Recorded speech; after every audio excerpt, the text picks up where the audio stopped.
grief. Yet there is no remedy. For a Bloodsmoor Romance, a true history of the Zinns of the Bloodsmoor Valley, must begin on this ignominious day, with the unlooked-to disappearance of the youngest Miss Zinn, in plain view, I am bound to say, of her terrified sisters. That the dark-haired and very pale-skinned Deirdre was to be borne away from her loving parents and her devoted sisters at the maidenly age of but 16 is surely tragic.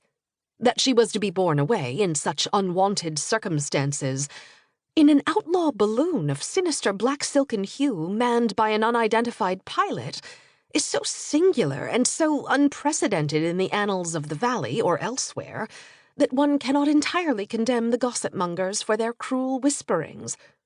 An innocent child indeed. For what child of good family is not innocent? Yet, withal, was there not something strange about this youngest Miss Zinn? Something wilful and truculent and brooding and indelicate?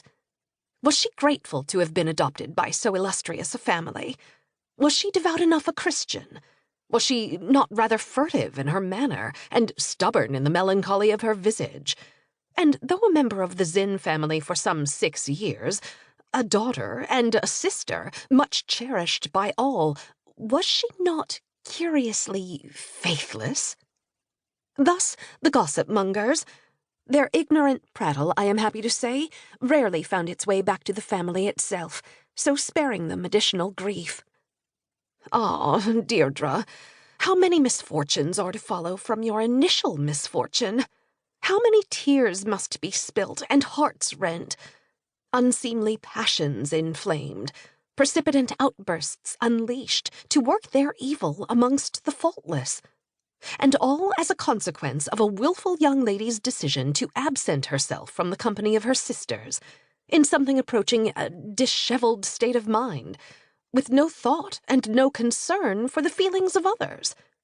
Indeed, I am bound to confess, here at the outset of my chronicle, that a darksome wave of revulsion oft o'ercomes me at the consideration of all that must be endured in future years by the Zinns, and the elder Kiddermasters as well, as a consequence of this unfortunate episode, springing, as it were, out of the incorporeal air of Bloodsmoor, the warm, luxuriant, dreamy, and golden-hazy air of an autumn day shading to dusk, not long past tea-time.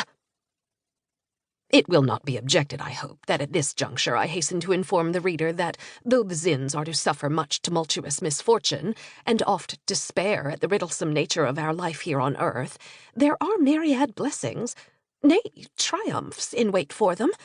For it is a self-evident truth, as the much-loved poet, essayist, and distinguished man of the cloth, the Reverend Cornelius Potter, has declared, "Through the dismal face of adversity, the sun of our Lord's benevolence ne'er ceases to shine. Nor has God forgotten his especial children, in even this most dismaying of periods in the history of our glorious nation." The mysterious abduction was perpetrated not by night, not even in the somber tentacled shadows of first dusk, but by daylight, and not many hundreds of yards from the white-columned splendor of Kiddermaster Hall. The young lady, it seems, wandered off alone, down the pleasingly gentle and picturesque slope of the grassy lawn, to the river below, quitting the company of her 4 elder sisters, who were sitting in a graceful little gazebo a short distance from the rear of the great house.